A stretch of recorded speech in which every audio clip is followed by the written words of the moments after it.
everybody, and welcome to On the Aisle with Rona Mann. I am Rona Mann, and today we are talking about the Gamm Theater in Warwick and their production of Frankie and Johnny in the Clair De Lune. It is an amazing production. I want to begin talking about not the play specifically and not the actors, but the director, Rachel Walsh. A director does a lot of things. They have a big job, a lot of different pieces to put together. They can curate the line readings of the actors, telling them what feeling they want, what kind of attitude they want. They do what's called the blocking, which is the movement around the stage. They help the actors in almost every way, but the one thing they cannot do is to give or to direct chemistry. And in Frankie and Johnny and the Clair de Lune, which is now at the Gamm through November 30th, this show is a powerhouse of pure chemistry. The actors, Anthony Goes and Lillian Klein, may have rehearsed their brains out, but you can't rehearse chemistry. And it's their obvious love for one another, it's their respect for each other as performers that have created something that just doesn't come out of a bottle. And that's the chemistry. Their chemistry is solely what powers this two-hander. Two-hander meaning it's just the two of them in the cast. And it's a performance that will not soon be forgotten. This should not be a spoiler alert because the Gamm has done their job very, very well. They let people know in advance.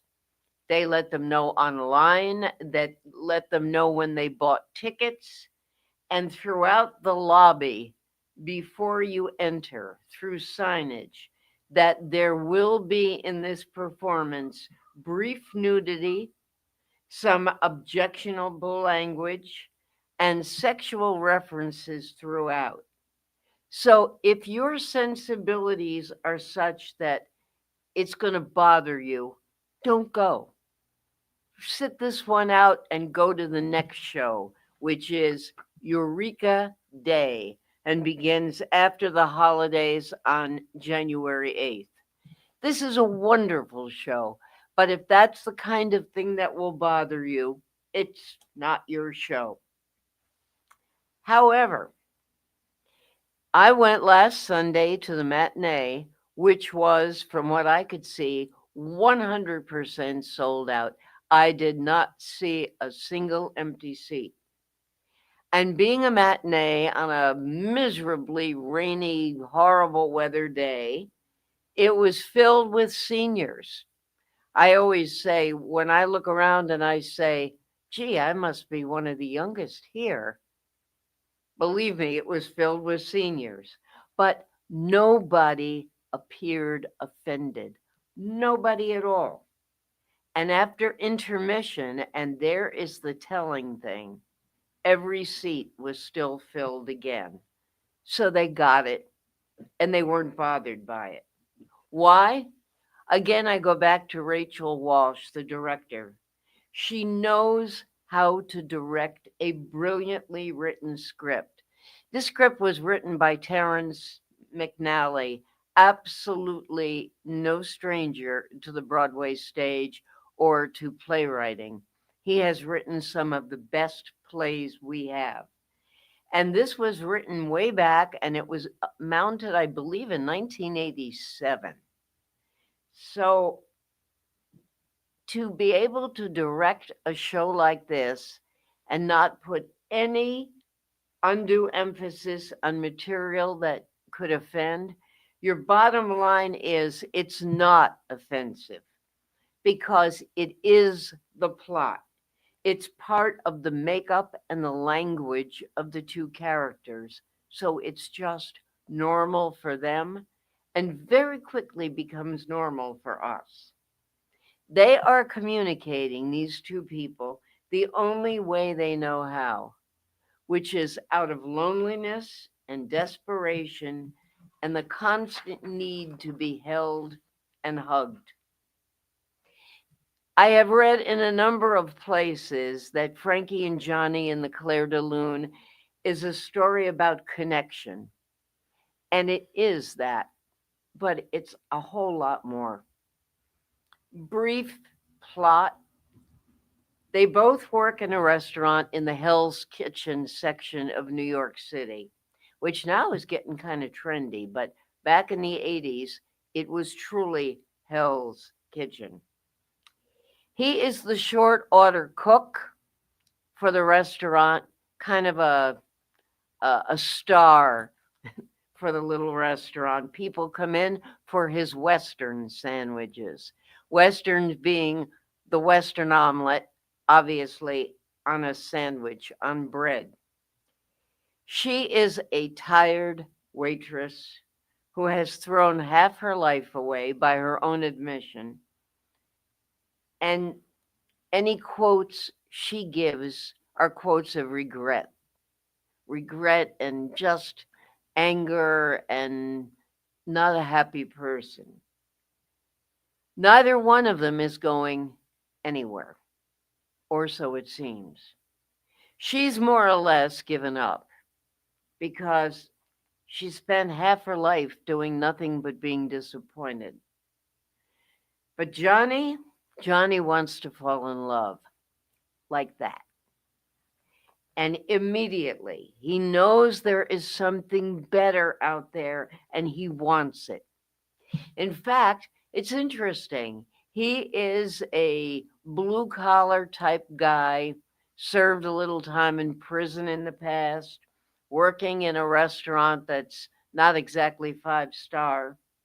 And yet he loves and he quotes Shakespeare all the time. Has no idea where the lines go, but he loves quoting Shakespeare. And he quotes some of the biggest ones. Uh, he talks about Cassius. He doesn't say that Cassius is from Julius Caesar because I don't think he knows. But he has the perfect quote. Cassius has a lean and hungry look. And then he turns to Frankie and he says, I don't really understand the lines, but I know that this is a skinny guy.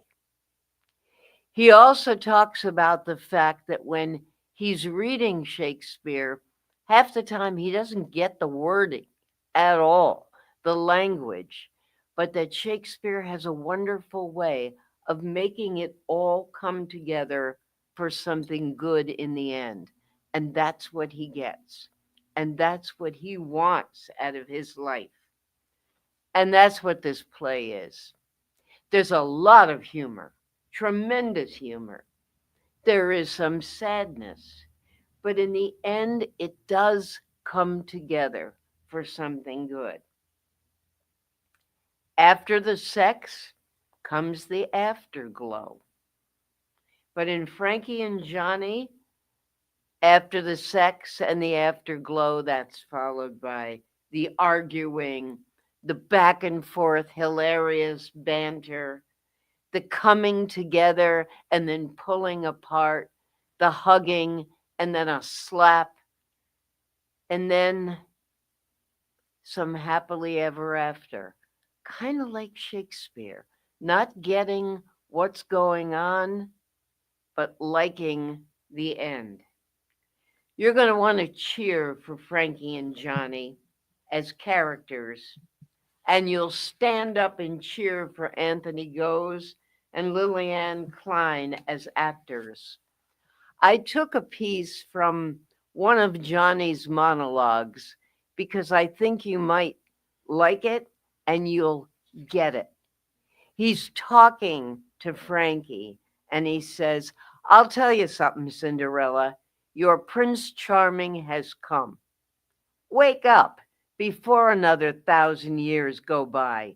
Don't throw me away like a gum wrapper because you think there's something about me you may not like.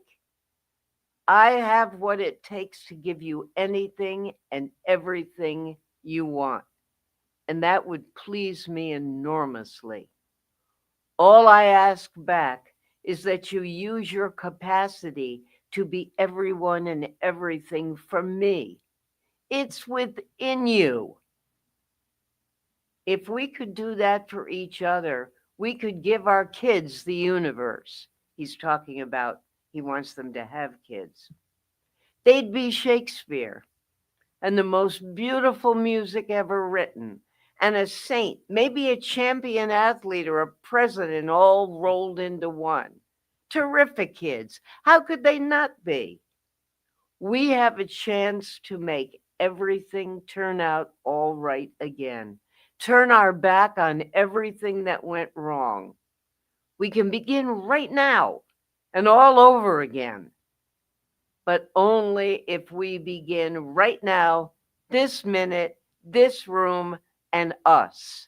I know this thing, Frankie. He's the positive one. He's the guy that's going for the happily ever after. And I really think you're going to love this show. I can tell you because I've looked online, they're selling out performances left and right since the reviews have come out. So if I've ignited a spark, you want to go online or give them a call at the Gamm Theater, only about a half-hour drive from here, and worth it. So thank you. Thank you, Anthony Goes. Thank you, Lillian Klein. Thank you, Rachel Walsh, the director, for letting them find themselves without any chemical direction, because it was pure chemistry, and they know what that means. On the aisle, Frankie and Johnny in the Clair De Lune. I'm Rona Mann, and I'll be back next week with a review of Trinity's 49th production of A Christmas Carol. Have a play day.